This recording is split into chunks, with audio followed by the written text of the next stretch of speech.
Hello, everyone, and welcome to the Footballbets4u podcast, episode number 22 of season 3. This week, I'm joined by Walter. Hello. Connor.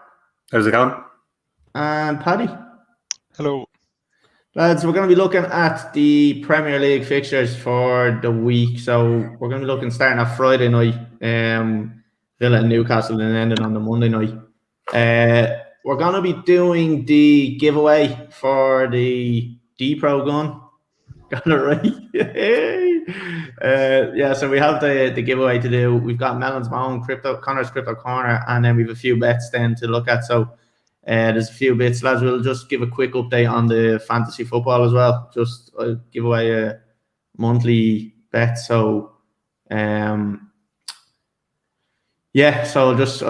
bring up the table and then we'll look at that, who's got that. So we'll jump straight into it, lads, and we'll go on to our first match, which is Newcastle versus Villa.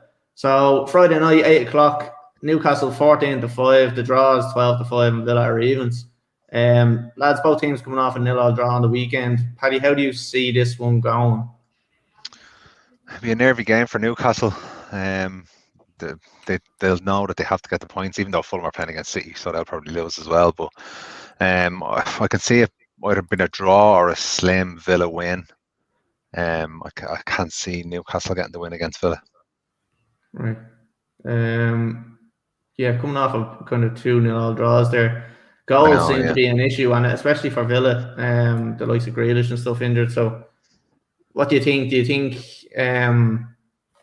think there's goals in this one or no goals, or do you reckon low scoring game here?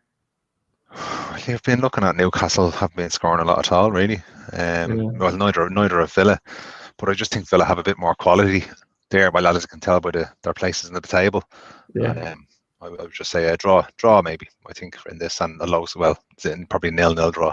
Yeah, I saw another 0-0. Connor, what do you reckon? Yeah, it's hard to disagree with Paddy on that one. It's not going to be a very exciting game, I don't think. And obviously, as you mentioned, with Grealish being out injured, it seems to have dragged, even though it shouldn't with just being Grealish, but it seemed to drag Villa into the dogs a little bit. And Newcastle just haven't been at it all season. And still with Wilson and stuff. I think is he back now? Is he? Callum Wilson back fit? I don't think so. No, I don't think he's back now. Or he's due back. Yeah, he's not far off, I don't think. Either way, they've been struggling ever since. They were struggling beforehand, obviously, with him gone as well. As Paddy mentioned, they're struggling for goals. I'd have to say it's going to be a tight game anyway. Newcastle need the points, so they have to come out and kind of press. I think Villa are not content with where they are, but I'm sure they would have went into the start of the season probably not expecting top half of the table. And now that I'd say they pretty much have it secured. None of that there already, but with a handy enough running left to go, I'm sure they'd fancy it. Calling a low score in just in Villa's favour. I'm going to say 1-0 Villa. Who's on goal score? I'll go Ollie Watkins. He's not really getting the service, but he might pop up and get one off a set piece. Nice. What do you reckon on this one? Same with the lads there. I think low scoring or? Oh yeah, I think it's definitely low scoring. I think Newcastle need to get fighting now. They know Fulham are right on their tails in terms of the relegation battle. Villa are still without Grealish. Without Grealish, they're not really the same kind of threat that they offer. Like, they only have one win in their last 5 games, which is a bit shocking to think. Like, if that form continues, they're going to slip down further and further. Newcastle have 2 draws on the bounce, and then so they're not doing too bad. It's the goals that are going to be the issue for Newcastle. You can't see where the goals are going to come from.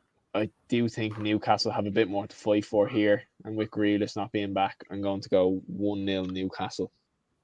Oh, nice. And sure. Max Millimon, whatever way you say his name. Lawler's better. We've decided on Max. Yeah, so we just decided on Max. Lads, I'm similar enough. I think like kind of low scoring, but I do still think it's going to be a draw, and I think there might be a goal either side. So I'm going to go with a 1-1 draw. I'm going to go with Connor on this. I'm going to say Ollie Watkins to score. So he's my pick. Lads, just before we jump on the next, just a quick one. Erectile dysfunction is back. Story boys, what's the crack, man? He's always back when you don't want him. Yeah. Just a couple of other comments there, lads. A lot of people wanting us to buy people and buy followers, so you're all right. Cheers. And then Aaron, United let me down for 530 as it stands. Oh, the last minute header. As it stands, sounds like it was his very first game and he's lost 500. Yeah, as if there's a chance. As if there's a chance to redeem. Another game still to go, but he's assuming they're all going to come in. Love the confidence, lads. We'll move on to the next game of the week. Leeds and Chelsea, 12:30 on Saturday. 15-4 for Leeds, 14-5 for the draw, and 7-10 for Chelsea. Not a bad price for Chelsea. Coming off kind of an unbeaten run of 12 games now at the moment. Conor, what do you reckon on this one? 7-10, particular fancy? Yeah, it's decent, all right. Again, it's a whole thing around. Well, they haven't been doing it recently enough, I suppose. But it was always like, what Leeds is going to turn up. Obviously, they put it up to Leicester when they played Leicester. They've put it up to other teams. Obviously, Liverpool in the opening out of the season and scored loads of goals. Chelsea haven't been conceding many goals, so I don't know how that. One of them has to stop doing what they do normally. Is either Chelsea stop keeping clean sheets or Leeds stop scoring. So it'll be a weird one to see. I don't think Chelsea are exactly outscoring teams. So if they do let Leeds in behind them, I think there'll be a struggle. Behave yourself. Well, I mean, like they're taking 2-0s, 1-0s since kind of Tuchel walked in, pretty much, or 1-1 draws. So they're controlling the games a lot more. That's the main thing. 100% they're controlling the games. But again, with Leeds can't control themselves, so I don't know how anybody else can at the same time. I still think they're a little bit too loose at the back. I still think Chelsea will create chances. I don't see it being like a classic Leeds game of like a 4-3 or a 3-2. I'm going to say Chelsea 2-1, and I'm going to say that after his performance during the week, Havertz will start and Havertz. We're backtracking on Havertz, lads, are we? No, just because he's going to score against Leeds doesn't mean he's the best player in the world. Oh, no. What do you reckon on this one? I can't really look past Chelsea. I'm loving these comments, lads, from you. It's fucking brilliant. Havertz is a shit manager. Look, when you come to me, I'm gonna pretend I didn't hear that. Go on, or keep going. Like they're the on-form team. You can't write off their form. They're not conceding that many goals. Now up front, I'd still be concerned. Werner still looks like he's struggling to adapt to the Premier League. He shows little glimpses, but nowhere near as enough as what you thought. I think we were all expecting him to get 20-odd goals in a season. Oh, he wasn't. No, that's not. He wasn't. You didn't have him going for Golden Boot, Collie, now. No, I don't know what you're talking about. And I just can't see Leeds just stopping Chelsea. And I can't see Leeds really scoring against Chelsea. I know they go for it, but Tuchel seems like he has them set up well. So I'm going to go for a 2-0 Chelsea win. Ooh. And let's see. I'm not backing Werner after slating him there, and I can't pick Havertz. So let's go for Giroud. Giroud, interesting. Paddy, what do you reckon? Go on, what you're saying? You're about to slay Chelsea, are you? Well, the Leeds have lost their last 2 games, but they're so inconsistent in the sense of that they could easily, well, not easily, but they could do a job here. Chelsea's run is like Tuchel's bound to get a loss at some stage. They be the same thing all over again. Just keep saying that they're going to lose. That's what it's doing. They did lose, and I didn't lose against United. And you didn't say it. I said they draw. Yeah, I'm going to go with, just to be controversial, I'm going to go with a Leeds win because Chelsea just start riding their luck. You know, the new manager bounces. Riding their luck. They're fucking controlling games. And they'll be back to the Frank Lampard days soon enough. God. Inconsistent. I fucking love it. So I'll say 1-0 to Leeds. Bamford. Bam. Mark Viduka. You make me fucking sick. Lads, this is going to be a handy enough one for Chelsea. Mark me words, 3-1 to Chelsea. Werner is going to score. It's not going to be ruled out for offside or anything like that where it shouldn't have been ruled out. So go on, you're not going to argue with it. I'm just really hoping Paddy's one comes true so we can clip the shit out of this fucking thing. Put that in slow motion. I'm the only one that has control of that. So definitely just erase this episode. Long count. So I'm going to go with a 3-1 win for Chelsea, and I'm going to say Werner's going to score, but he might not be the first scorer. I reckon. Who do I want to go with? It's just so many options. I'd like to see Pulisic starting and scoring. I think I might just go with Pulisic. I just think he might start now. I don't know why. That was weird England. So yeah, I'm going to say Pulisic first score, but Werner will score. So maybe Werner anytime. So Brad's back in the comments again. What's he saying? He said it's exactly what it was. United was his first game, and he had about fucking 10 other ones to go. You love to see it. Lads, the next game, 3 o'clock on Saturday. Actually, the lotto the other night. I was 5 numbers away from winning the lotto the other night. You got to do bonus, did you? Lads, 3 o'clock on Saturday, Crystal Palace and West Brom. Just set the alarms to fucking do something else or whatever, because it's going to be a fucking shite match. 23-20 for Palace, 11-5 for the draw, and 13-5 for West Brom. What do you make of this one? Not a bad price for West Brom, I think. Interesting. I'm actually just thinking about falling asleep thinking about this game, let alone I'm just thinking about watching it. Crystal Palace haven't been any great shapes, so it wouldn't be. West Brom haven't been any better. I think it's a draw written all over.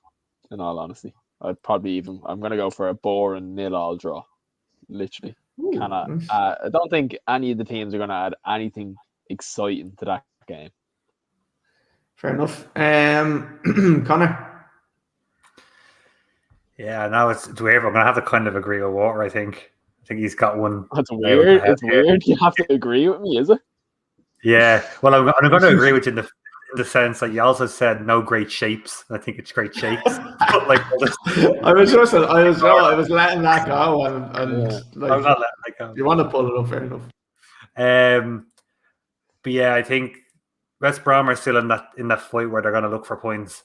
And I think how poor Palace have been the last kind of couple of weeks, it's been outrageous. And again, it's not like they're doing a lead and they're scoring goals and they're creating chances and then they're losing or they're drawing. They're creating absolutely nothing. Last week was off a penalty. They haven't scored the 2 weeks previous to that. I just think that the two bad sides will nullify each other out. I'm going to say a 1-1 draw, and I'm going to say Conor Gallagher, a goal scorer. Nice. Paddy, what do you reckon? Palace have been hammered by injuries the last month or so, and again tight like the lad said, but I can see West Brom maybe just getting a 1-0 win and Phillips to score. 2 goals in their last 6 games. They seem to be struggling to score. Where like you would have assumed that Benteke is still fit now at the moment, isn't he? He's not injured. Benteke. Yeah, but he's Benteke. Yeah, that's true. Also, Eze, I thought was going to chip in with a few more goals as well, but he hasn't really been doing too much. Like he's been a little bit disappointing for an 18 million pound player. He looks good though. Like, the contract. He does look good. It looks like he has a good bit of potential there. Like, but I thought he would have chipped in with a few more goals, but obviously not. Paddy, have you given us a score? You gave us a score, did you? 1-0 to West Brom. Phillips. 1-0 West Brom. Okay. Yeah. I'm going to go, lads. I'm going to go with a Palace win. And again, I don't think it's going to be anything too mad going on here. I think it's going to be a 1-0 win. And I'm actually going to say Eze. I'm going to give him another chance. This is his final chance. And easy see how it goes. So, lads, we're going to the next one. 5:30 on Saturday, Everton versus Burnley. 5-8 for Everton, 5-2 for the draw, and 10-3 for Burnley. Paddy, what do you make of this one? 5-6 for Everton, not a bad price considering. Yeah, and Everton have a game in hand over 4th place as well. So if they win their game in hand, they're fairly close then to get into the Champions League spots. So they'll be hungry to win this. And Burnley again are Burnley, so I can't see them getting too much from the game. Sorry if there's any Burnley supporters listening. You're not wrong there. Burnley are Burnley. But it's as if they're like, I don't think they're going to score. They'll defend well, but I think with the attacking talent that Everton have, they should get the win out of it. So I'm going to say 2-0 to Everton. Nice. And goal scorer? Richarlison. Connor, what do you reckon? 5-6 tasty price. Yeah, it's not bad, right? You're looking again at that kind of battle. Everton 4 points off fourth and Burnley 4 points off the drop.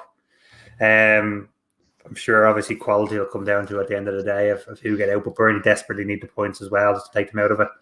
I don't think it's going to be the most comfortable game for Everton because I think, well, I was going to say Sean Dyche usually doesn't give up comfortable games, but he's obviously had in the last 4 or 5. Oh no, sorry, they've actually got mostly draws in their last 5 games. Apologies for low scoring. But again, not exactly exciting and what you would expect from a Burnley side. I think it's going to be a close game, but I'm still going to think Everton are going to edge it. I'm going to go 1-0 Everton, and I'm going to say Gylfi Sigurdsson. Nice one. What do you reckon yourself? Yeah, I agree with Connor. I think it is going to be close. Looking at Burnley's results, they're actually not doing too bad.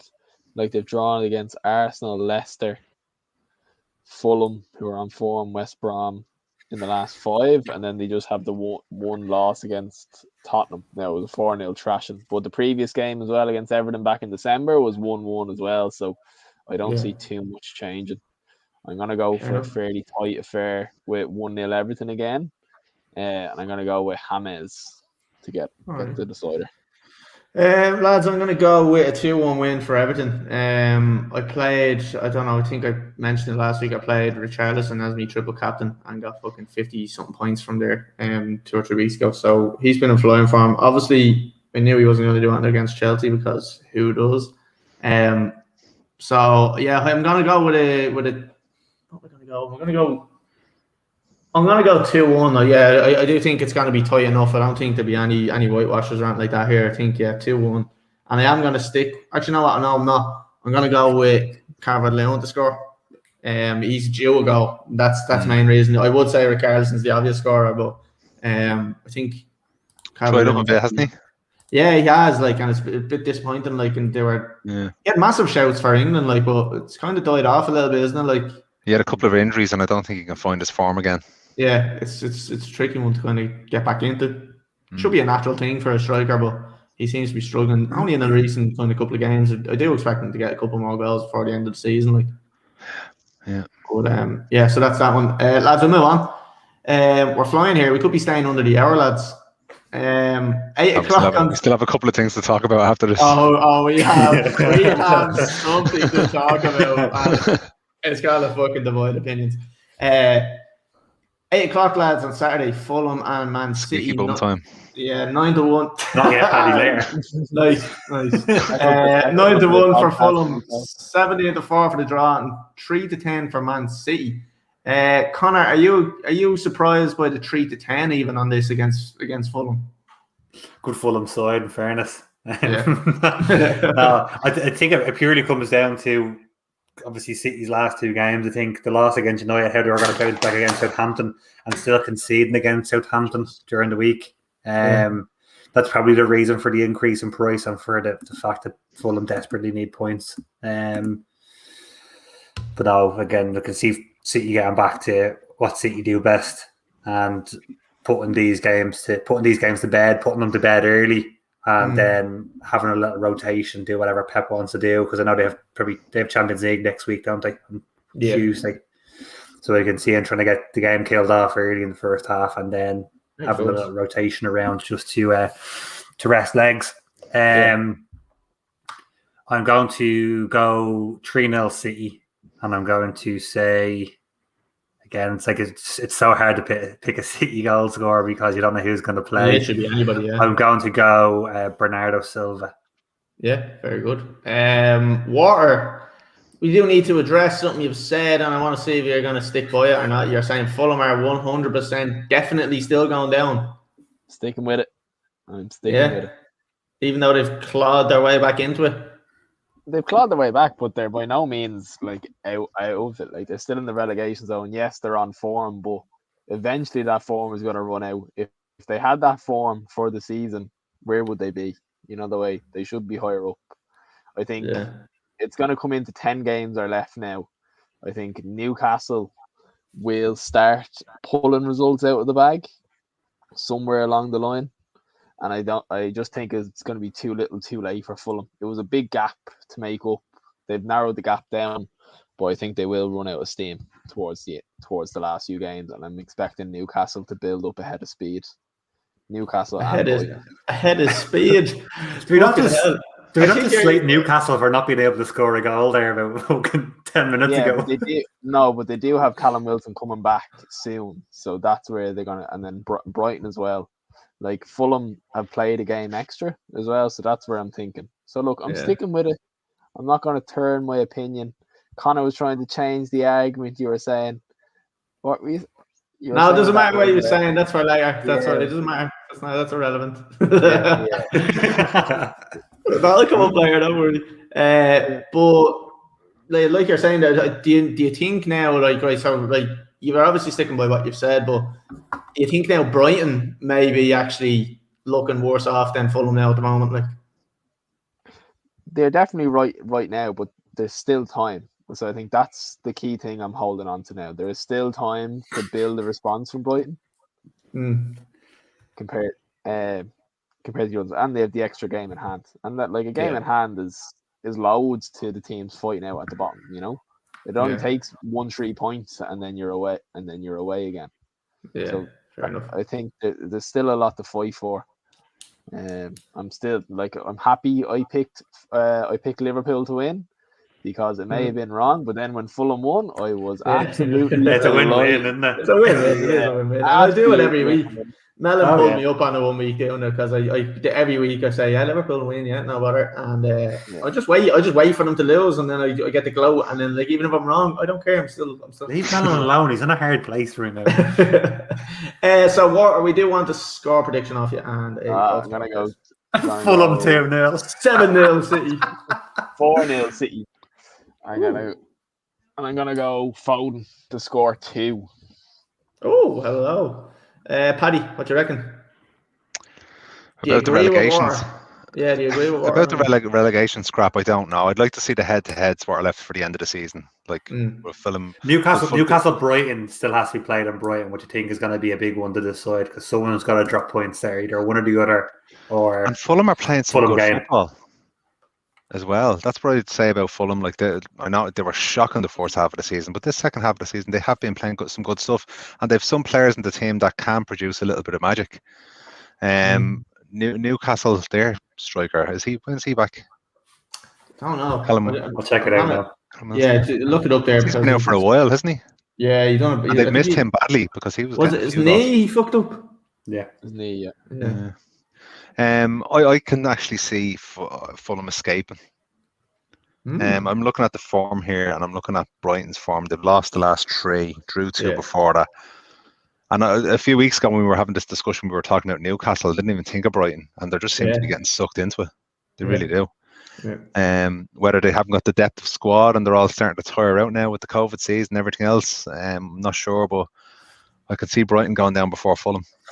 Just so you know as well, actually, sorry to cut across your colleague, but Alan St. Maximan is out injured. He won't be back till after the international break. Almiron is out injured, and there's no update on Callum Wilson, but it won't be before the international break, which is next week. And it doesn't look like it won't be the weekend after. So they're missing their main front 3. Joe Willock is still out injured, but he's 50-50 for this weekend coming. But yeah, their main front 3 are definitely out for this weekend. That's an interesting one, yeah. Yeah. And who have they got this weekend? They have Aston Villa. Villa. I'm glad I said that. I'm glad I said Villa to win, so. Well, sorry, no. Yeah, me too. Thanks a lot. Probably back on this one, what do you reckon? I'm gonna go back to my usual, living in hope. But I'm gonna go for a 1-0 win to Fulham. Fair play. I love it. I love this cheek. Can I just say for the relegation battle? Go on. Yeah. For the last game of the season, Fulham and Newcastle, 4:00 kickoff. Oh, could come down to that. Well, tasty. Although I think they'll both be safe by then. I think Brighton will be gone by then. Oh, yeah. I Yeah, I wouldn't care if Brighton went down. Do you know when you kind of don't mind a certain team and there's the certain teams you're like, I don't mind playing them, like handy enough. And it's very long to say as well, isn't it? Brighton and Hove Albion. Jesus. Get rid of them. Get rid of West Bromwich Albion. Yeah. Wolverhampton Wanderers. They're fucking safe for the looks of it. Right, Paddy, give us a score prediction on this one and a scorer. I did 1-0. Sorry. Off the cheek. Oh, right, okay, you're actually serious. I'm gonna go, lads. I'm gonna say a 3-0 City win. And geez, I could take me fucking pick, but he might not play. I'm gonna go with Sterling. I had fucking Sterling, Cancelo, and Stones in my fancy team, and I was expecting them to play last night, and all three of them were on the bench. It's a fucking disaster. It's a prick to pick. It's a prick to pick one of them to score. Yeah. So look, that's what I'm going with. Lads, we'll move on to the next one, which is not that one. It is. We're going to do it again because there's so many players that are injured. It is Southampton versus Brighton. So Sunday at 12 o'clock, Southampton, 15-8 for Southampton, 21-10 for the draw, and 8-5 for Brighton. Good prices all around here. Paddy, what do you reckon on this one? Obviously talking about Brighton getting sucked into it. Do you think this is a game where they're going to lose? Or? Yeah, they will. Yeah. Southampton are starting to pull a few results together again. Like they obviously had the really, really bad result to United and a couple after that, but they've started to be stringing a few results together now. And I can see them getting a couple of goals, but a 2-0 I'm going to say. 2-0. I'm going to say Danny. Danny Ings. Connor, what do you reckon? I wouldn't agree with Paddy. Southampton have 1 point in the last 12 games. As a string of results being put together. They won their last game. No, they did. They got beaten by City yesterday. Oh, sorry, against Sheffield United. What was that? No, they didn't. 6th of March. They won 2-0. Could have. Right, well, what was that? They did. Yeah, they did. 6th of March. Get your facts right. Apologies, Paddy. It's not on live score. Yeah. More Prowse and your brain's too hard. Adam scored. I still don't agree that one win in 12 is a good string of results. So I'm still going to stand by what I said. 1 win in 12.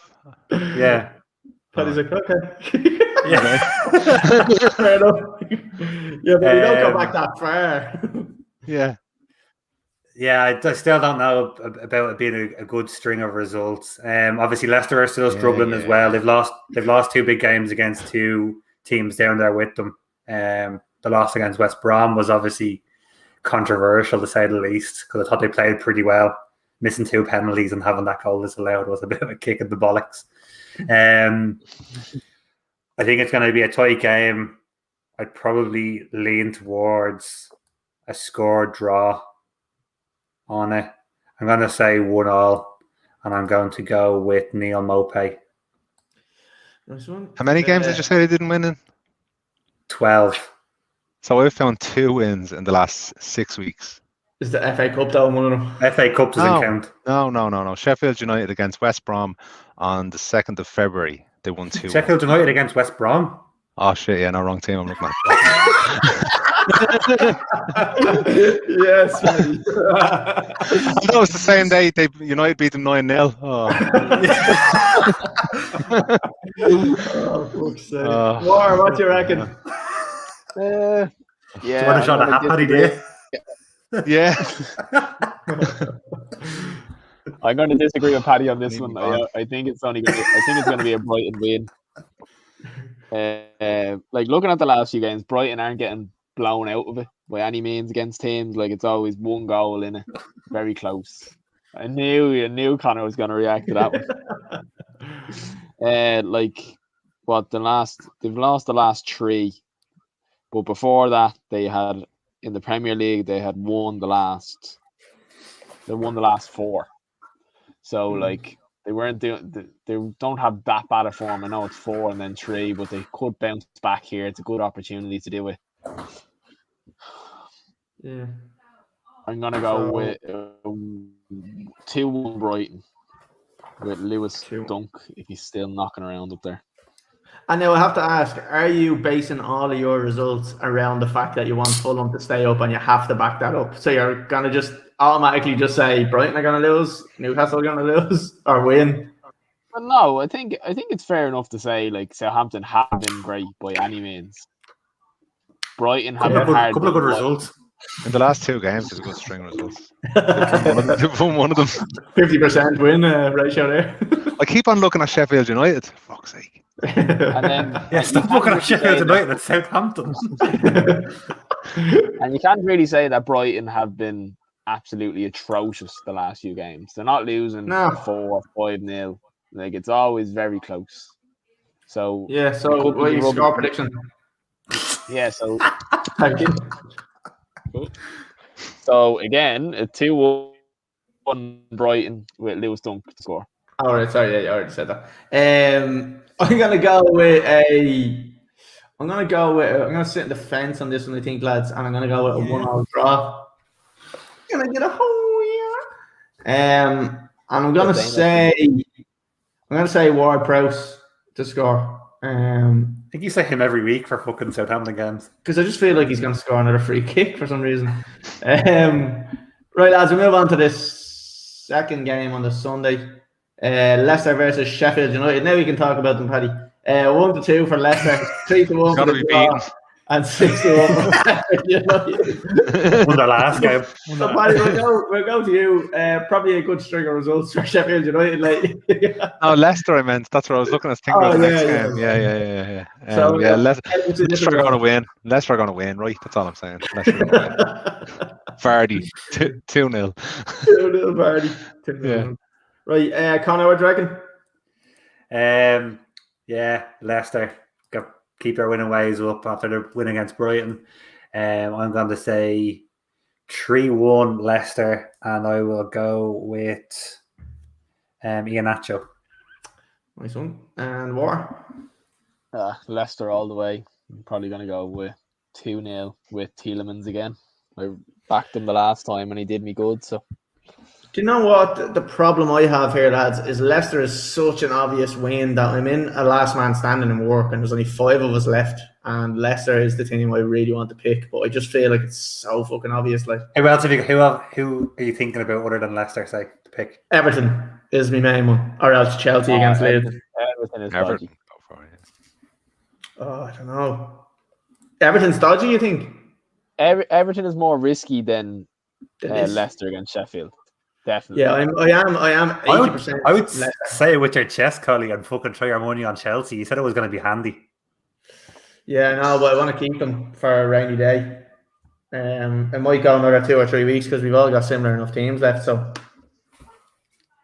I might want to use them possibly fucking the week after. So, lads, I'm gonna go here. I'm gonna go with a 1-1 draw here, and I'm gonna say you're not picking Leicester then. No, I am. I just feel like if I say 1-1 here and the other team loses, there's a lot of chance that like it could be a 1-1 draw. So Sheffield, I'll go with a 1-1 draw. What would make it feel better though? It will a little bit. I'll clip it if I get this right. It's definitely being clipped just to make me feel that a little bit better. So I'm gonna go with a 1-1 draw and Vardy to score. Lads, we'll move on from that one. We'll go on to the next one, which is 4:30 on Sunday. London derby, Arsenal and Tottenham. 29-20 for Arsenal, 12-5 for the draw, and 9-5 for Tottenham. What way do you see this one going? 2 teams that are kind of very inconsistent. High enough prices on both teams. Do you reckon Spurs are going to kind of sit back in this game, or do you reckon they'll come out and attack on this? It's Jose Mourinho. He's going to park the bus, as he always does. Tottenham are probably the more informed team, but then again, it's a London derby, and Arsenal always seem to turn up for even. Like, they put in strong performances in the derbies. My gut is leaning more towards Tottenham, just because they have Bale, Kane, and Son firing on all cylinders. So I am going to lean towards Tottenham for a 2-1 win with Kane to get the first goal. Interesting. Conor, what do you reckon? Yeah, I don't think it's going to be the tastiest of derbies. I don't think both sides will be a little bit disappointed, obviously, where they are on the table, first and foremost. And I think with the player, well, not the players that they have, because Arsenal's squad isn't looking the greatest, but they're definitely not the two best squads we've ever seen face off against each other in the North London derby. So I think it is Spurs is to lose, because obviously they're in form.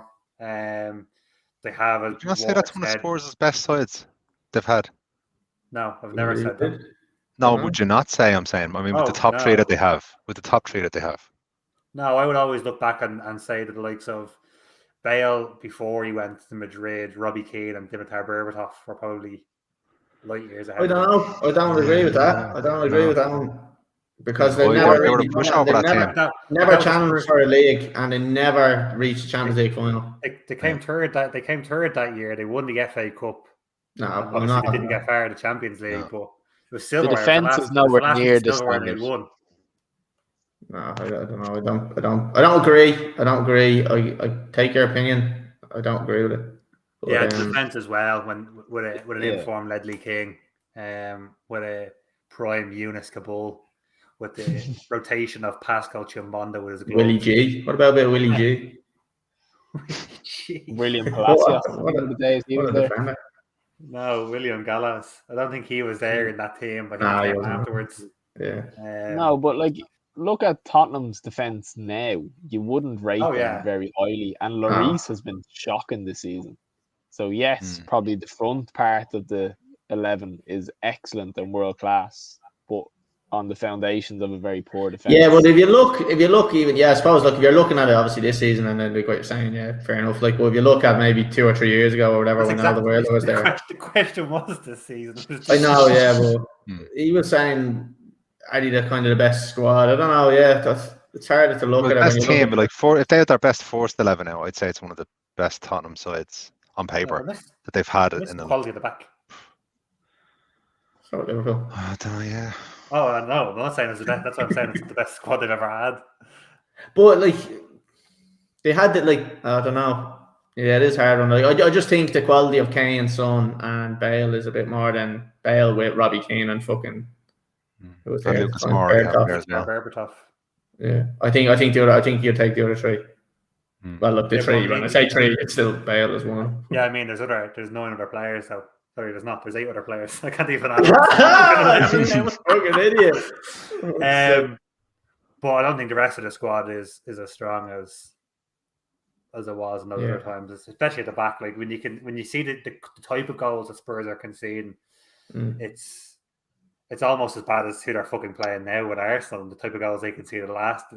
They go last week against Burnley. Should be shot for.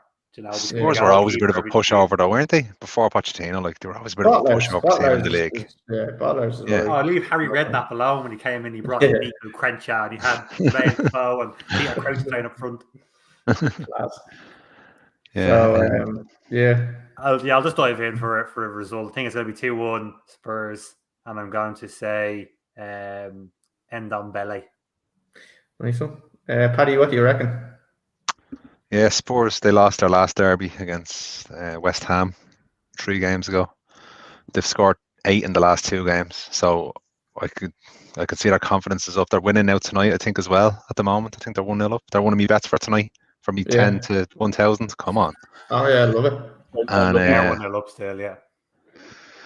I have them, Arsenal, and Roma. So they're all winning. Yes. Very good. What's their returns on that? I think I got 5-1 for the 3 of them to win.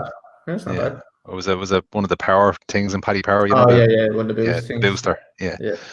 But I think Spurs are gonna do it this weekend, even though Arsenal haven't got a bad team in the sense of up top, but they're just so inconsistent. Spurs and Mourinho in the big games. You'd like to think he'd be able to find a way to beat them, and I think with Bale, Kane, and Son. All firing on all cylinders. I just can't they'll outscore them. I'm not saying they won't concede, because you're right. What you're saying, the defense is shocking, but they will outscore them. I think so. I could see maybe a 3-2. Yeah. So you reckon a lot of goals? And Bale to score. Yeah.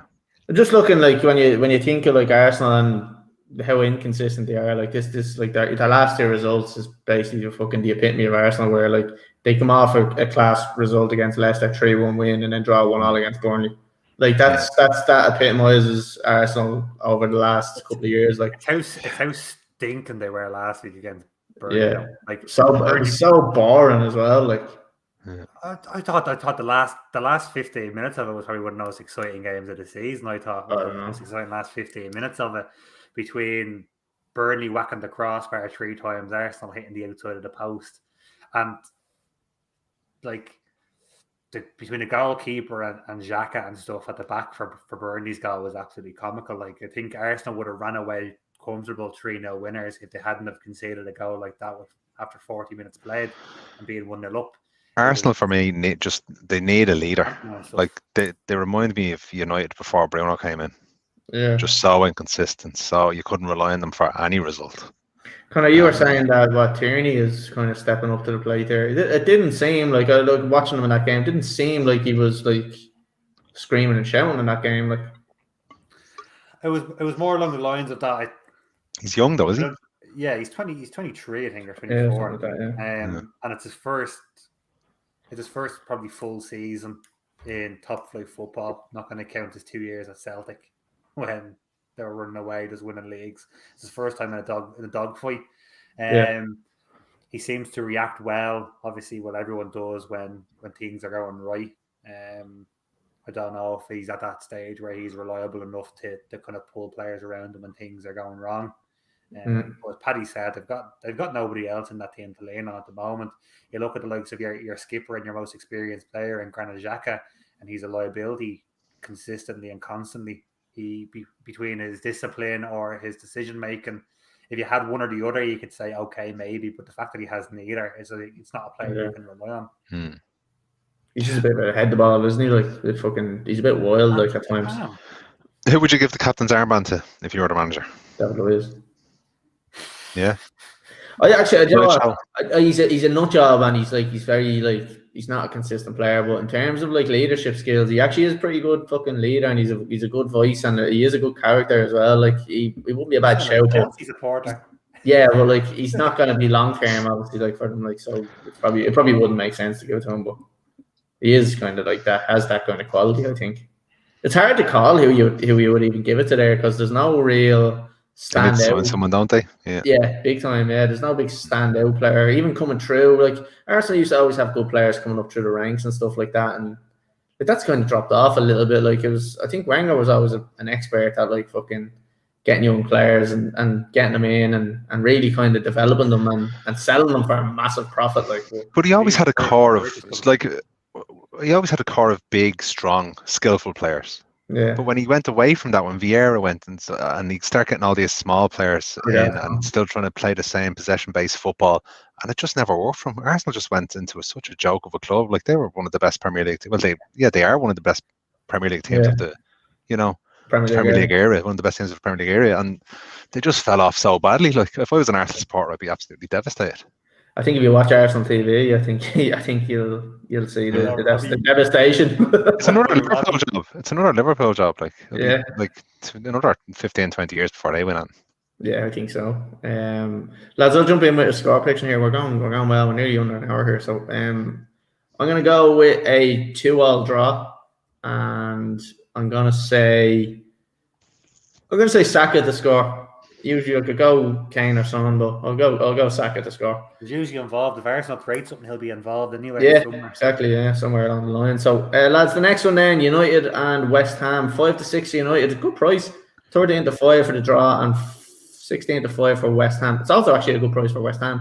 Paddy, we'll come to you first. How do you see this one going? Obviously, United conceding in the last minute there against AC Milan. I think we were talking about saying lucky to get a draw even. But and that's the thing. What United have gotten this season is even when they're playing bad, they're not being beaten. Yeah. It's very hard to beat United this season. Very, very hard. But it will be a very, very tough game, especially at home as well. If it was away, I'd probably be a bit more confident. But seeing as it's in Old Trafford, you think there's a chance that West Ham can get a result. And with West Ham having a game in hand over Chelsea, and if they win that game in hand, they go ahead of them. Yeah.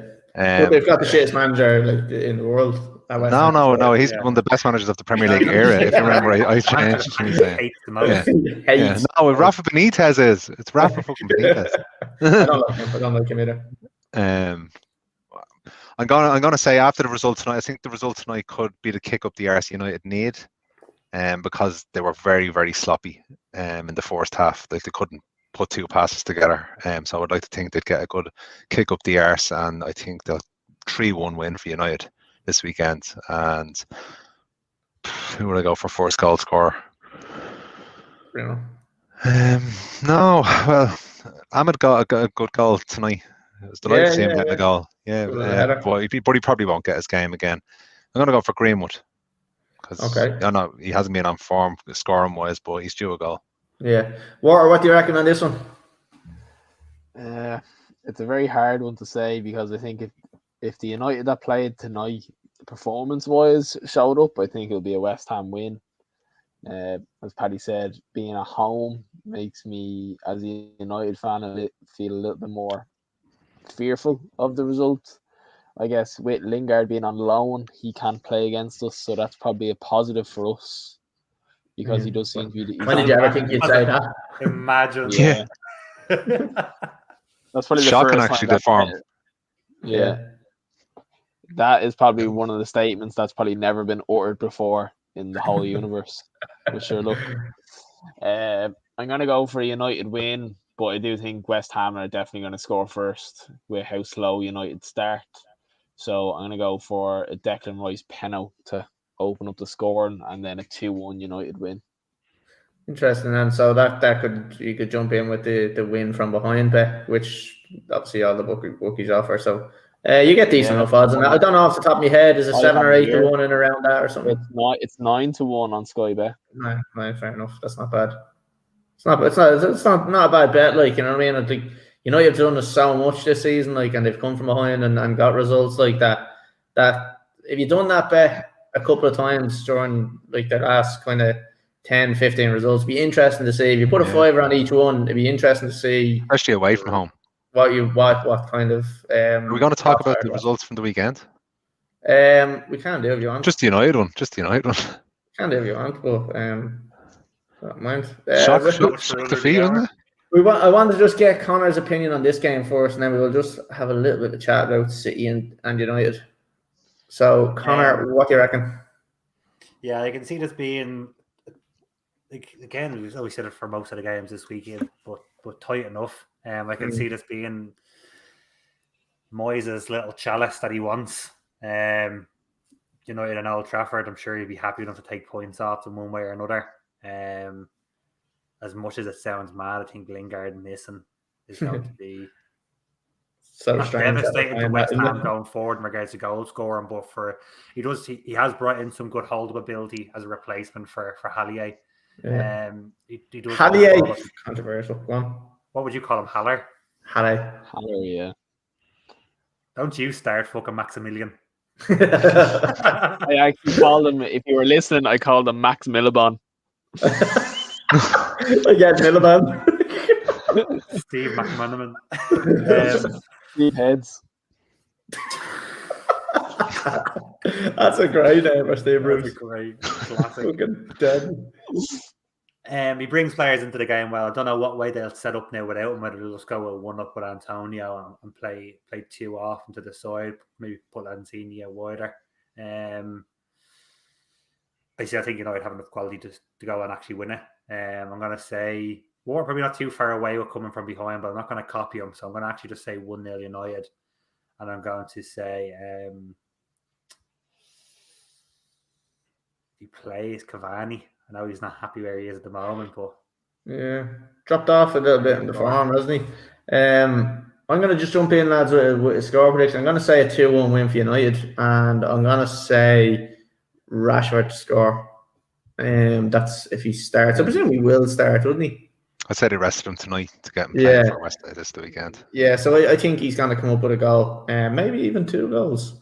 So you might be spot on with them fucking going behind and coming back from behind and winning. So I'm going to say 2-1 win, and I'll probably agree with Ward that West Ham may take an early lead within the first 10-15 minutes. So, Paddy, as we were saying there, sorry, we can't really brush over the fact that United ended City's fucking 21 or 22 game unbeaten streak and winning streak.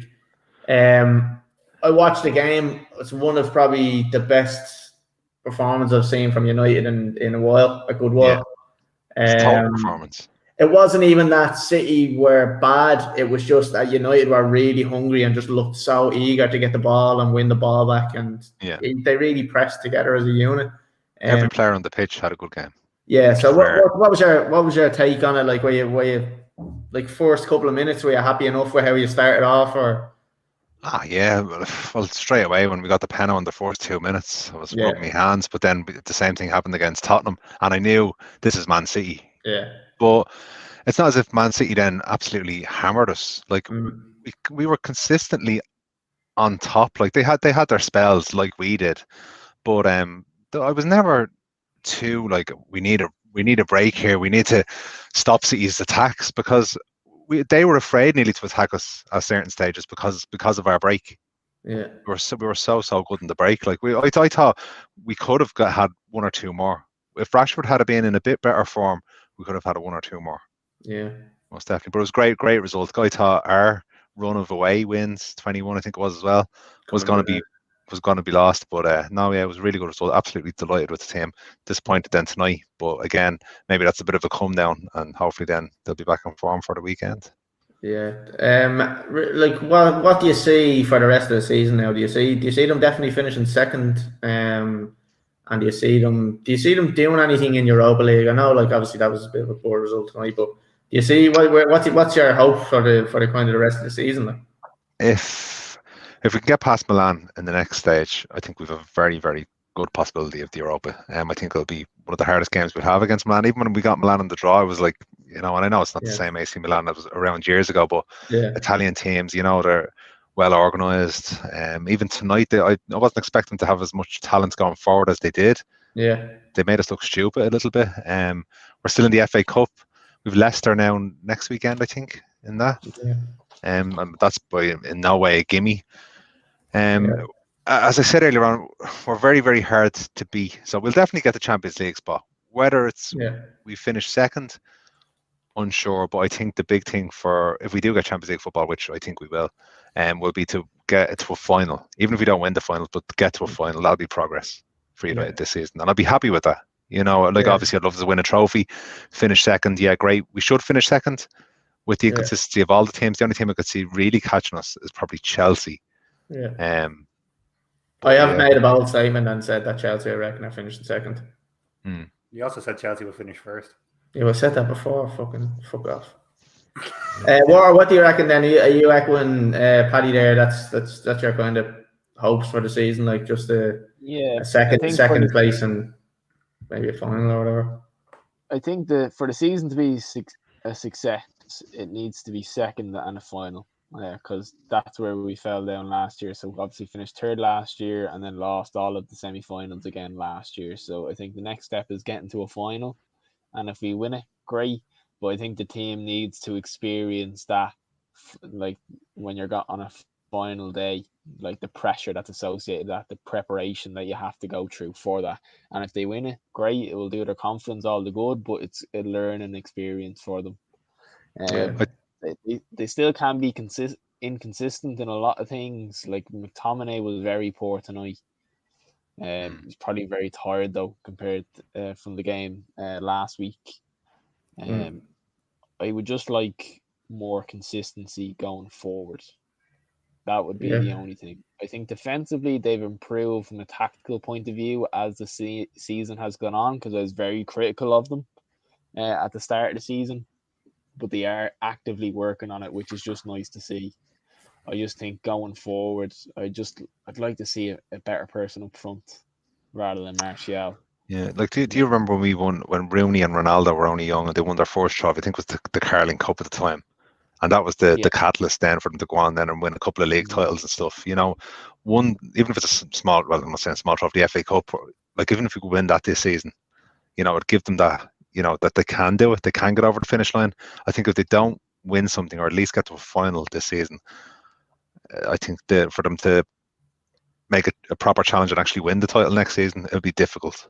Although they've a new director of football in now as well, so I'd like to hope that their transfers aren't as calamitous as they have been in recent years.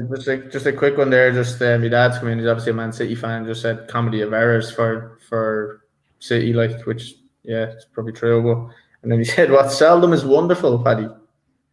So I think about what we've beaten Pep last 3 games. Yeah. So it's not seldom at all. I think he's talking about trophies, maybe. We've won trophies in them as well. Lads, we'll move on from that. I think we covered that one pretty well. So we'll move on to the last game. Connor, talk to me about Liverpool's league form. A loss against Fulham, absolutely embarrassing. Sorry, I'll run through the odds first. 18-5 for Wolves, 13-5 for the draw, and 3-4 for Liverpool. Tasty price for Liverpool regarding like the previous results. What do you do now? Like, what's Liverpool's aim now for the season? Like this is this thing now where Liverpool fans are saying, we're going to kind of concentrate on Europe, struggling to be Fulham in the league. And now don't say it's not where, like, I know you still have the injuries and they're going to be carried over to that competition. Like, you have a couple of bad losses there, and it's kind of we're going to go to Europe now. We're going to fucking beat all the European teams, and it's a fucking harder league, like. Yeah, but when you look at that, you can say the flip side of it is, they got beaten by Fulham, but they still beat second in the Bundesliga over 2 legs. You know? Yeah, but I just don't think that. I don't think you can weigh cup competitions up with league competition, because that's where cup competitions come into their own, because it's not based on form as such. 2 legs are a little bit more, but I think you get away with your inconsistencies in a cup a little bit more than you do in the league. I'm not saying that the focus should shift. Wolves is Liverpool's last game for 18 days, and they won't play again till after the international break. So there should be no reason for resting players or for taking half a team out. I know, like, there won't be any change about that. Most of the players aren't going away on international break. The Brazilian players have been told they're not allowed to go away, so you're still keeping Firmino, Alisson, Fabinho there for training for over 2 weeks. So nothing should change from regards to preparation for the Wolves game. They should still be treating it like every other game. Whether they win or not is a different story. I think if you're gonna pick a team in the league to face when you're struggling yourself, you'd probably pick Wolves. And when you're struggling as much as Liverpool are at home, you'd probably pick Wolves away. So I don't think there's a better game for them to have, judging by the form they're in at the moment. Wolves will say the same thing, probably. There's no better team they could play at the moment than an out of form Liverpool. So I don't think it's going to be a pretty game, because obviously how poor both sides are at the moment. Neither of them are playing attractive football. Watched Liverpool last night. The attractive football came out when they went 1-0 up, which was obviously when the pressure was off. It's nice to see it a little bit, but before that, it was misplaced passes, it was poor clearances, it was defenders out of position, kind of what we've seen since November. Go on, say his name. What do you mean? Van Dijk. I wasn't going to say. I was going to say out of position last night was Andy Robertson constantly. He constantly got out of position on the left hand side. I was just going to say probably it will be ugly. I think Liverpool will nick it. I'm going to say, because Wolves aren't exactly free flowing and free scoring either, I'm going to say 1-0 Liverpool, and I'm going to go with Diogo Jota. He's back, yeah. It's nice to see him back as well. Lads, just a quick one before we jump onto the lads. Andy McNulty's come in. Are the lads happy with Manchester United's performance as a whole this season? So I think he's talking about the performances in terms, not the results. Like, for me, they've been very poor to watch all season, bar the half dozen decent results. So you're happy with how they're playing and what you've been watching with them, or is it very inconsistent? Are you happy with the consistency of it? Like, I'm happy with the consistency, I have to say.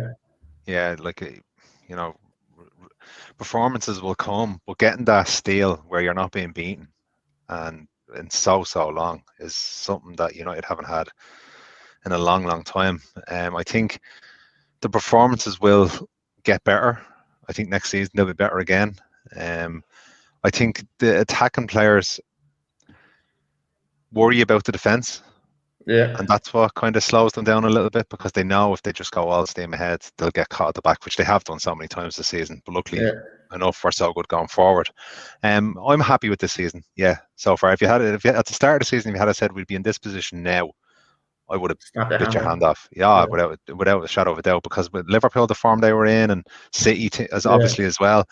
And like, although City are, you know, a good bit ahead of us, like it's not that I'd say we're going to catch them, but if we finish with the same points tally in difference by the end of the season compared to last season when there was a 40-point deficit or something like that, I'd be very happy with the progress of the club. I'm very, very happy. What are you saying on that? You're happy with the performances? So I think he's highlighting performances rather than results. Like obviously, like they go hand in hand. Like, you know, you can play well and kind of get results as well. But you can also play shit and get results. Like, I often look at how the team respond within a game, like in terms of how much they're working hard, and they have been working hard for it. Performances wise, have they defended great in the season? They haven't, but yeah, we have only 4 losses all season. It's the second least amount. Only City have lost less. The games where we've drawn, I think we've shown a lot of grit in terms of the performance, a lot of determination. Whereas, like, if you think back to last season, there's probably a lot of games that we lost that we should have drawn, that we threw away. Yeah. So, in terms of performances that way, like Paddy said, it's that solid base that you're getting. The attacking forwards, we didn't get who we wanted in the transfer market. We're missing a right winger, big time. And I think when that comes in, that's going to be the next piece to the puzzle. Yeah, definitely happier with the performances.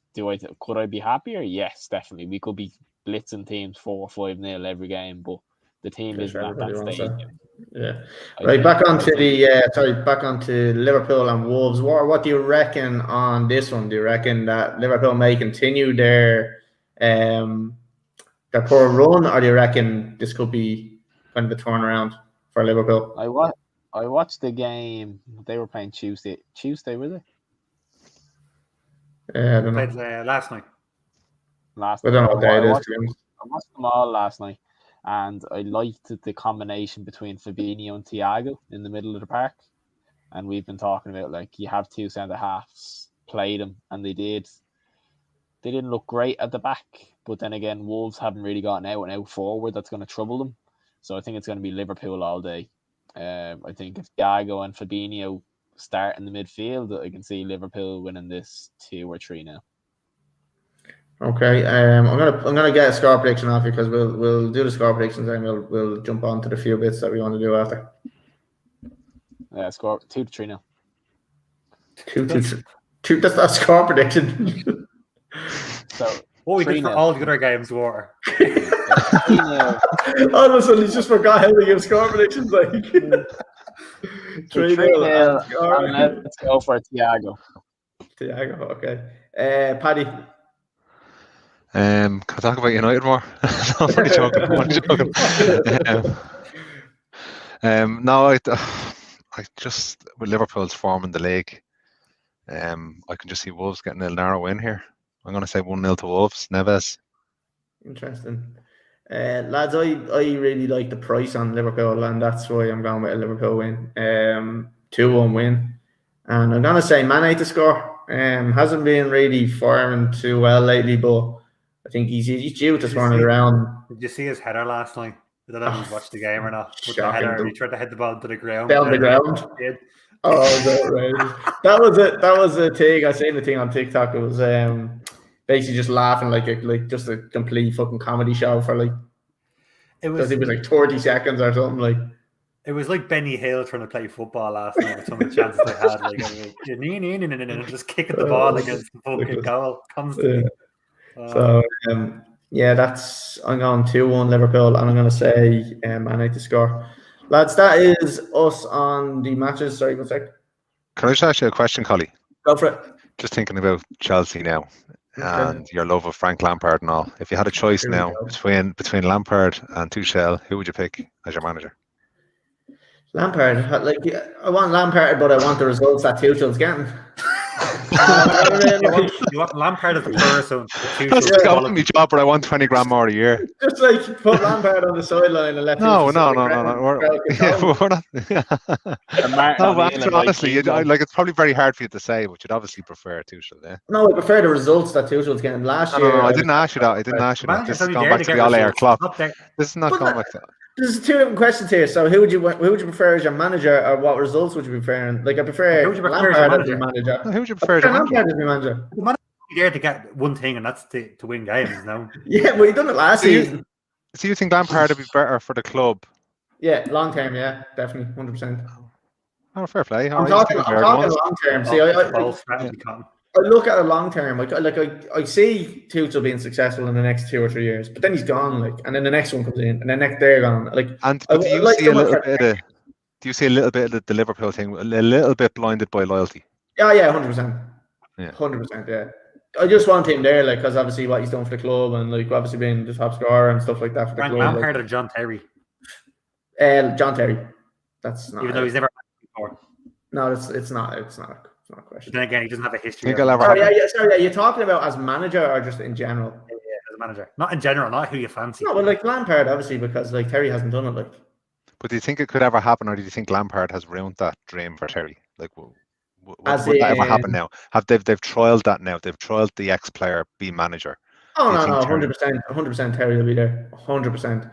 He's not going to do it for another probably 10 years, though. I don't think. Yeah. I think he's learning his trade now at the moment at Villa, and I think he's doing really well. And you can see he puts a lot of stuff up on Instagram of him studying and stuff like that, and it's good to see that he is. Did you see that picture he put up? What was it?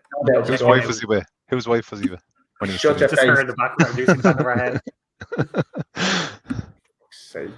Paddy, it's a good question, but it is still going to be Lampard, the answer for me. The loyalty, I get it. I understand. Yeah. Right, lads, the football is done. We're going to move on to a couple of things. Shall we talk shit, or shall we give away? Give away and then shit. Although if we give away, people might let them listen to the story first and then give away. I don't need to listen to it. I don't want to see it, obviously, either. He's going to practice the stand-up now. Lads, we'll do the giveaway. We're going to do the giveaway. So Deprogun have given us a massage gun to give away. Water doesn't give a shit about the massage gun. Water doesn't give a rat's either.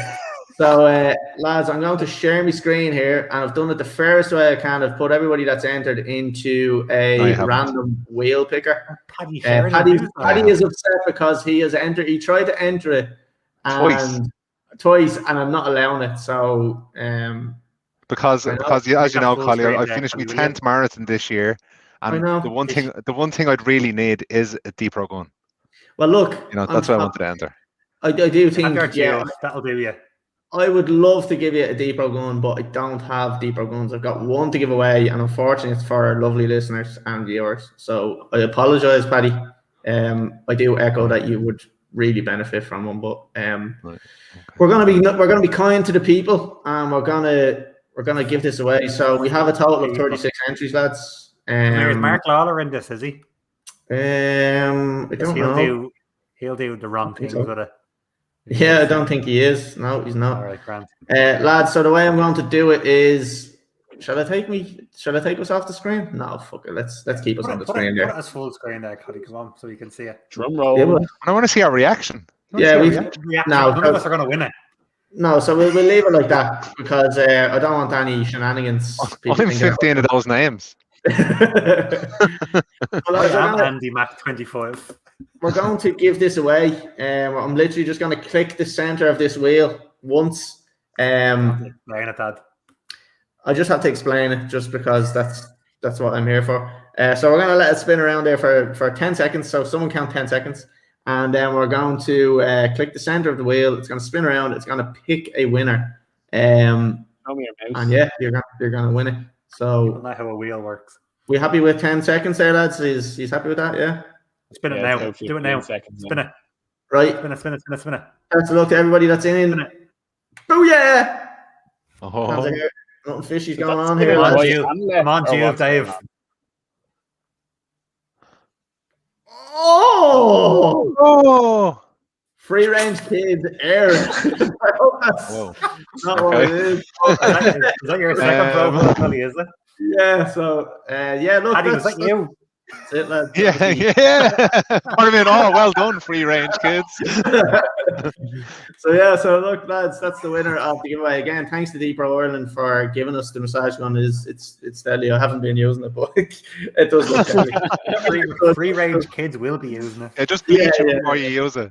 Yeah, lads, we're going to move away from the giveaway there now, and we're going to go on to something that has divided opinions on the Instagram poll, on WhatsApp groups, on fucking everything that I've possibly. I think I seen on BBC News earlier on. I wouldn't be surprised. I actually texted Meghan Markle and Harry. I texted a radio station today to ask them would they ask it on air, and they said they would. I stopped listening, so I don't know if they actually did ask it. No, I started listening afterwards. Did you? Yeah, they didn't ask it. I let them. That was the sarcastic response that you could have got from the radio station, like not an emoji or anything involved. Yeah. We'll play it during kids in the car. No, or it could have been, we'll play it during kids in the car. Yeah, you don't know the way he said it. Yeah, exactly. Right, lads, gonna put the question out there. We're gonna give our answers, right? So for anybody that's easily offended or anything like that, this may get a little bit graphic. So just for anyone who's easily offended isn't listening to us. I'm not actually doing it, Collie. He's talked about it. No, you have to show it. Shit. Show you how to do it. So the question that went there was, I'm gonna try to keep it nice, and I'm gonna put it in a nice way. So after having a poo, when you're wiping your bum, do you stand up and wipe, or do you stay sitting down and wipe? How do you do it? Or just could be some other. You stand on your head. You have weirdos saying that they use their feet and all. No. Yeah. you have Melons Moan the digger. That was the question that I put, and so this came up because I'm in a residence group here, and there was a weird comment put up, and it led to shit being talked about, literally. And then we were talking about wiping shit. So this is just the fucking craziest thing. And then one guy that I work with, he's probably watching, and he said he couldn't believe that someone sat down when they were wiping. It's John Flood, is it? No, it wasn't John Flood. No. Right. It was, he definitely stands up. Look at him. So I couldn't believe. So I was saying, I was kind of laughing at what he said, and then I kind of twigged. I was like, "Wait, hold on." I said, "Are you saying I'm weird for sitting down?" And he's like, "You don't sit down." I was like, "Fucking do sit down." I was like, "You stand up?" And he's like, "Yeah." I was like, "That's fucking strange." And then he thought I was the biggest weirdo, and I thought he was the biggest weirdo. So we asked everybody that we were working with, and it was literally nearly a 50-50 split. And I put out Andy McNulty is McNulty's not a fan. Yeah, I love that. That group chat guy out of hand shot. Andy, write in, let us know how you wipe your arse, mate. So program if you do it the right way. I want to know how you wipe your arse. I want to know how you wipe your arse. But this, lads, this has made me look at people in a different way, and not in a good way. Sorry, we're going to let people just explain how they do it. So, Paddy, you're a demonstrator there. A sitter and a front to back as well, wiper. Yeah. Because that's another one as well. Because when I first not even going in that deep, Paddy. Front, it's the initial bit that we're concerned about at the moment. Yeah. What? It's the initial bit where they actually go first. Never mind the wipe. No, sit down. And a little like if you're standing up, it's nearly like a workout. You go to have a shit for a bit of peace and quiet and relax for a while. You don't start standing up and sitting down and I wonder how many working the glutes and all up and down. None of these people who stand up have kids. I'm just saying. Yeah. So, Connor, can we we're going to just run around and get people's methods. So, sorry for anyone, like I'm a sitter and I go back here. Connor, can we get some sort of, how's it going? A little sit in a lane. Sit in a lane and a reach around the back. And then I wipe my arms afterwards. Can you just explain to us what you do? See, I Push the think chair back if you yous have have to. got no, I think you have got the idea that someone is standing up like fully straight and doing it, which is not the case. So show us. If you can demonstrate here, it's this. Well, you're practically sitting. Yeah, it's Well, like he's a not, he's hover. standing. Like, But why? Why? Why? You're not finished. Why Why are you reach getting up around off the and then toilet? have this. Why would I have to Like, lean as over well, the if toilet, you're Hang on, squeeze my hang on, hand Colin. If you're in- drunk Try and you to have the keep- shit, do you not fall forward? Because if I was Colin, drunk can you and I read was that last hovering like comment that, that I'd came definitely in? fall forward. Hold on a I second. don't have a shit when I'm drunk. That's weird.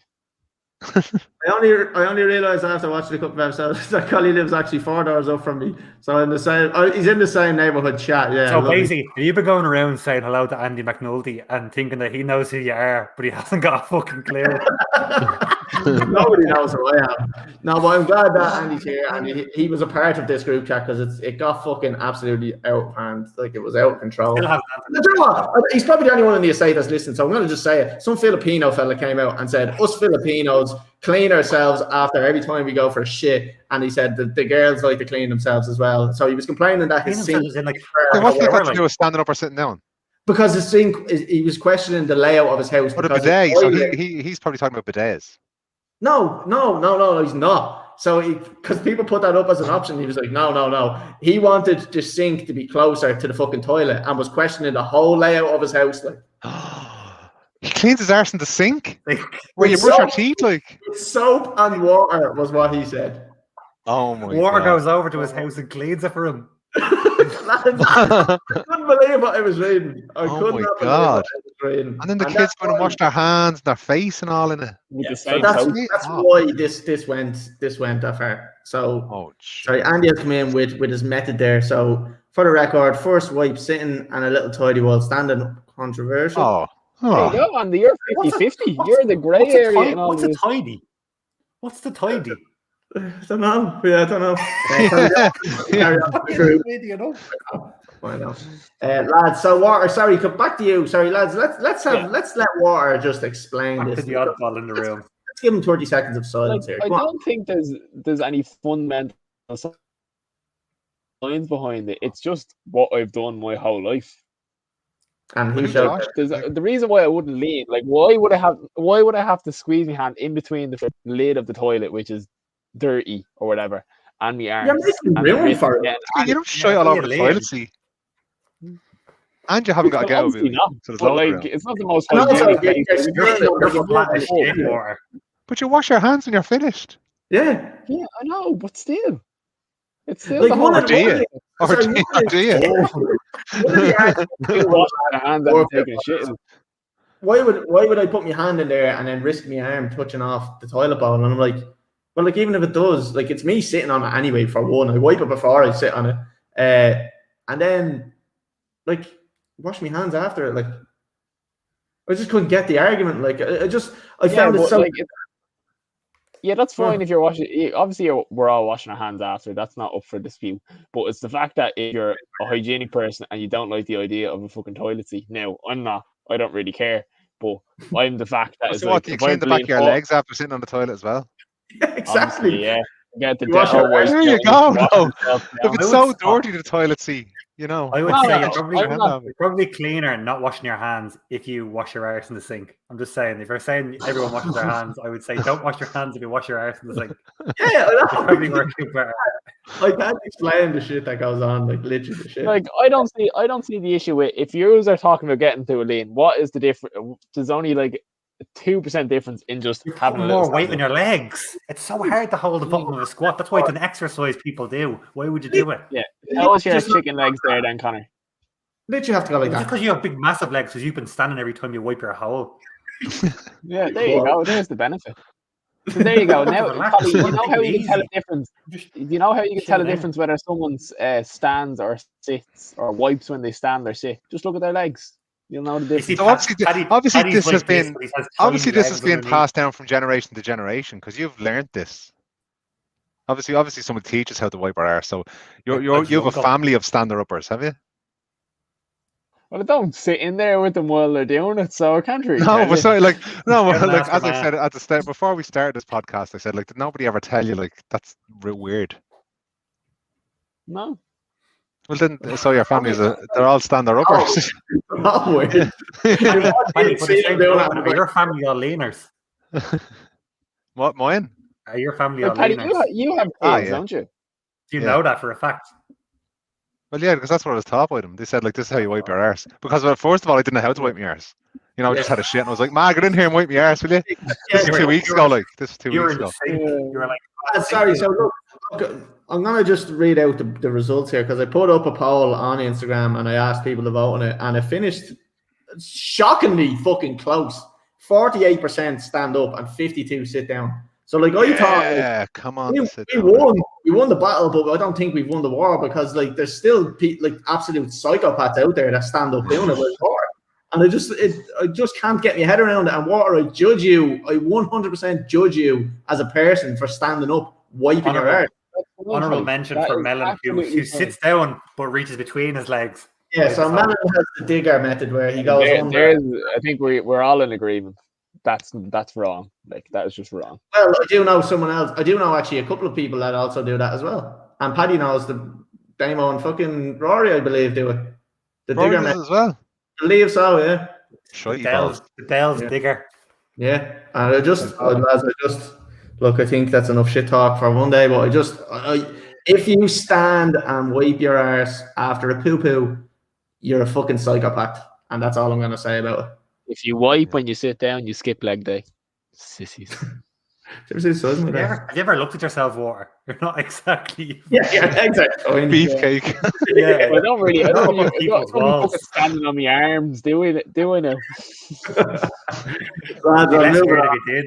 We're moving on. We're going on to the next thing, lads, which is Melons Moan. Conor, have you got a moan for us? I'm actually going to moan for Melon on his behalf because he's not here. Okay. So we all saw last week's podcast that Melon's Barney isn't looking the May West at the moment. It's a little bit dodgy. And my moan is about Leo Varadkar came out today and said that it would be May at the earliest before hairdressers or barbers reopened. So I'm actually moaning on Melon's behalf about his fucking shit hair. Hold on. Is there got to be a fucking reveal here with your hat? Is there a reason you're wearing this? No, there's not. I haven't done it. I haven't cut my hair. Okay. But I was just moaning. He's not on the podcast tonight because he was upset over the leggings we gave him last week.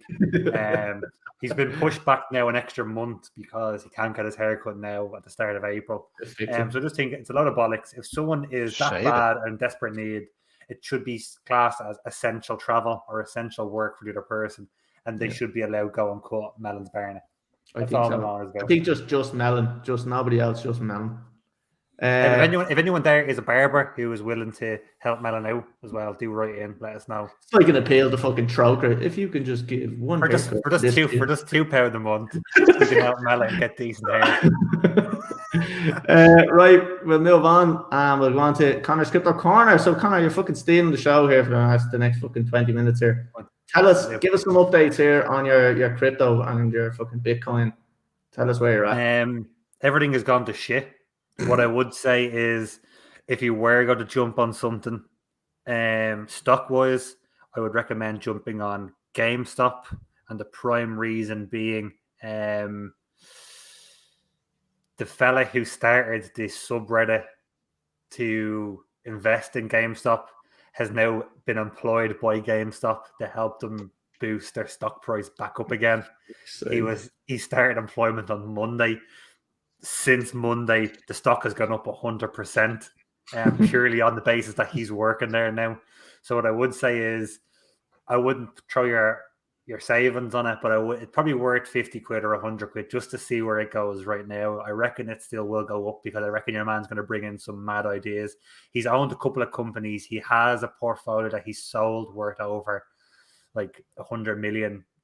So he's not like a newbie of a fellow who just sat at home on his computer making Reddits and subreddits. He knows what he's doing. He's a 10% owner in GameStop, so it's up to him as well. It's within his intention basically to make GameStop successful and valuable again as a stock. So I'd put some money into GameStop. In regards to crypto, it still hasn't flown back up this week. It's back up about 20% because the previous week was so poor. definitely still, if you haven't bought Bitcoin, it's still at around $52,000 per Bitcoin now. Recommend getting on it. Take two. It's still going to increase it. You don't have to buy a full one, Paddy. I don't own a full one. You can buy a bit of one. I'm all or nothing. Okay. So it's like you only get a bit of Bitcoin. Next week, actually, the pod is giving away a Bitcoin. If I was to give any advice over the next week, save your money, spend it all on Cheltenham next week. Better returns than the stock market. No, you mean spend it on the next part of the show, which is the bets and tips. Nice little segue there. Lads, what have you got? Paddy, have you got anything done for the weekend? Yes. I started my 10 to 1,000 tonight. And I'm waiting on results. I would put Arsenal, Tottenham, and Roma all to win. Okay. Roma are winning. Hold on, I'll probably have to refresh. Arsenal have won, Roma have won, and Tottenham have won. So, Paddy, that's a winner. Get in. In. All right, so I'll, 60. He's up to minus €6. yeah. So you're up to 60. So are you putting that 50 or 60? I'm just going. I tried to split it and all the last time. I think because I'm just going to go bet the whole lot on one bet. Yeah, and the same. I'll keep going like that, you know. Yeah. But I'll be. So are you going to reduce? See the way you got like that 5 to 1 it's not really a banker. Are you going to start reducing the odds so a little bit less of a risk now, or are you going to kind of keep going for them type of boost or whatever? I'd like to do a bet a week, and some weeks there's just no bankers. Yeah. You would get one. Yeah. And then I'm looking at some of the returns and I'm thinking, oh, Jesus, I'll be on season 15 of the Footballbets4u podcast before I get to 1,000. So sometimes I just take a risk for the crack. It'll start getting nervy if I make it anyway up towards the 300 or 400 quid mark. I'll start rattling then. Yeah. But should we wait and see how it goes? Now I have to ask you, because Melon done this before. Are you going to cash out at any stage if it gets to it? Or are you going until? I would. What? So it's not a 1 to 1,000. I would. So it's a 10 to whatever you want to cash out with. It's not a 10 to 1,000. So let's put a realistic number on it, where you're gonna keep going to, because if you're gonna cash out before 4,000, are we saying 50? Or so what? No, sorry. When you say sorry. I thought you meant like if I made a bet and there was a cash out option and I could cash out. No. I'm talking about no. I'm getting to 1,000 or nothing. All right. Okay, that's fair. Sorry, because Melon at one stage he did last year. He cashed out for like 300 quid because. Well, I'm up to 50 quid now. 50 quid now. Sorry, I got that. So I'm up to 50. Oh, that's okay. Okay. What's Water doing? Water is meditating there or something. So the Man United to win from behind. Can you hear me? Yeah. No, it's my laptop the way the keyboard is. So. It's like you're trying to put a spell on me. These bets are gonna win. Do these bets. You've got mad long fingers. Yeah. Do you want me to share this screen, Collie, or what do you want to do? What's will go when you're dead right, Andy. You're dead right. Just call them out. Just call them out. Go on, call them out. Call them out. So United to win from behind against West Ham, put 5 on it for 9 to 1. In the City and Fulham game, so Foden and Mahrez to score, Lemina and Rodri to be carded is 80 to 1. So I don't think that's actually too bad. So another 5 on that will get you 400. And then I have the 10-minute bets. So in the first 10 minutes, the yes or no that I've taken a liking to. So a corner, a goal kick, each team to have a throw in, and an offside in the first 10 minutes is 7 to 2. So not worth a euro or two. That's all I have there. Throw in early doors. Yeah. You love a throw in for each team is probably the thing. So a goal kick and a corner are probably highly likely in the first minutes. Yeah. It's the throw-ins either side that will get you. Paddy, that was the only bet you had, wasn't it? Your challenge there. Yes. Cool. Connor, what have you got? I've got 3 bets. I've got a 4-fall banker, a half-time, full-time, and a 3-goal scorer then for the Saturday game. Give us your goal scorer one. So the goal scorer ones I've done from the 3 o'clock onwards on Saturday in the Prem. So for Palace West Brom, I've done Conor Gallagher. For Everton, Burnley, I've done Sigurdsson, and for Fulham City, I've done Gondogan. A €5 I'll pay back €310. Not bad. That's 8-time goal scorer as well. That's not first. Sorry. Okay, cool. I'll try out a couple of mine, lads. This is me prem bet, so they should mirror what I've predicted. If not, then something's going wrong. I've thrown €2 on each game. Leeds to win, did you know? Yeah. So I've gone with obviously Newcastle and Villa to draw, Chelsea to win. Sorry, go down this way. Palace to win. I think I went with draw on that one. Everton to beat Burnley, City to beat Fulham, Southampton to beat Brighton, Leicester to beat Sheffield United. The draw between Arsenal and Tottenham, United and West Ham. I've gone with United, and I've gone with Liverpool. So that, lads, €2 on that will get you back just under $3,000, so 2,916. So decent enough returns on that. I might just jump into another one there while I have the screen up. It's a 9-fold, put a $5 on it. I've gone with Chelsea again to beat Leeds. I'm putting on me eggs in Chelsea's basket, so I'm hoping they don't fucking break. Chelsea, I've gone with Hull, Bolton, Bromley, Hartlepool, Bayer Leverkusen, Leicester, Zagreb, Porto. And that will get me back from a $5, 355 quid. So that one's not too bad. Connor, on to your next one there, not the banker, the other one. Yeah, so I've done a treble, half-time, full-time. So I've done draw Watford in the Cardiff-Watford game.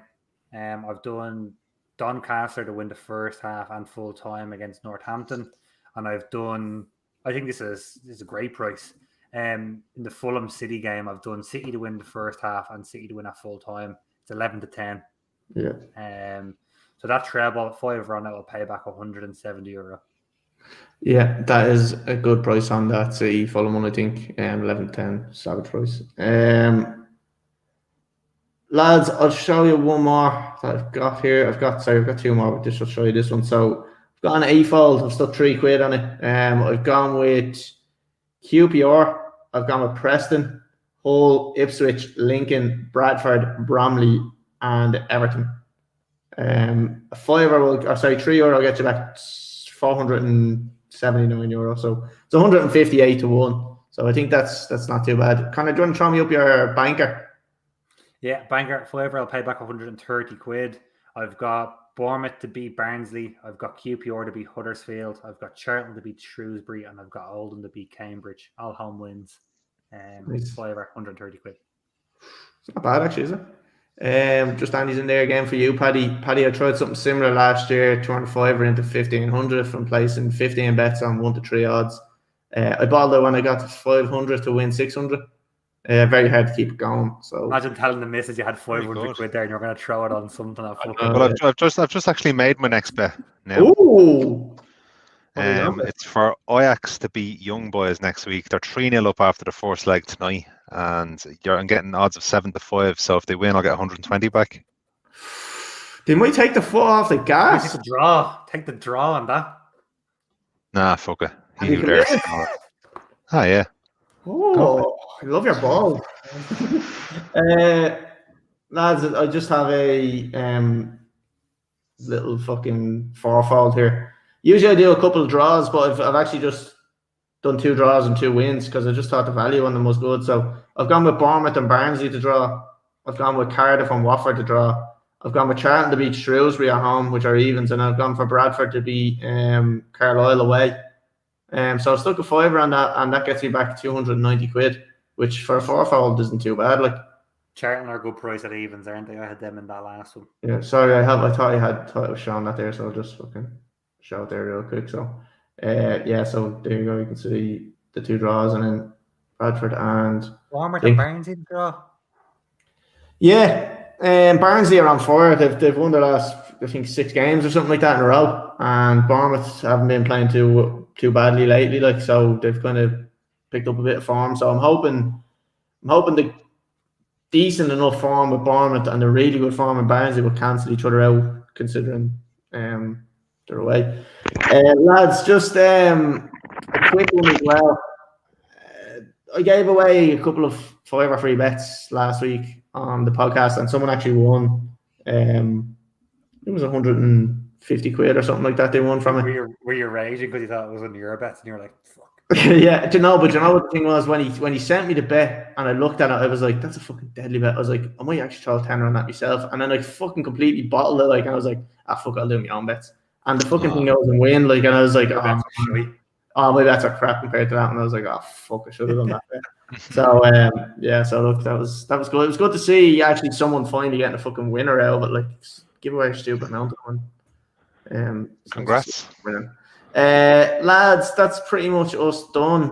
Just after looking up the winner of the Deprogun there, and it's a person.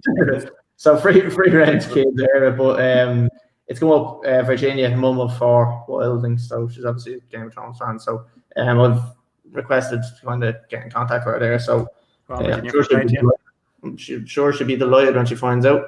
She doesn't want that, and she can give it to me. Yeah, she wants to take the cash offer. Paddy, what are you offering cash-wise? I don't know. I'm going to be running for charity. I'm expecting it for free.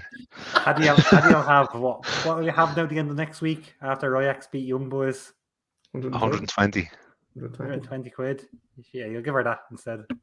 Lads, just a reminder, actually, sorry, that Paddy is still doing the charity run a marathon a week. So if anybody does want to donate, I will again be posting the link down below. 5 or 10 or 20, whatever you can afford. If anybody. Very surprised. 550 so far I've made. 550. Yeah, so far. I'm really, really surprised. And thanks very much for anyone who gave money so far. 10 marathons in, 42 to go. Very good. So look, I'll leave the links and all the stuff in the wherever it's getting posted, YouTube, Facebook, and Twitch. Lads, we're gonna wrap it up. Under an hour turned into an hour and a half because it was under an hour until the United fans got going. Also, it says fucking crypto bollocks. Go out of. I just said don't go in and put it all in Cheltenham. Right, lads, we're gonna end it there. Nice for joining us. So, Water, thanks. No worries. Connor, cheers. Cheers, lads. And Paddy, nice one. Always a pleasure. Right, we'll be back same time next week, folks. So thanks for tuning in. See you next week.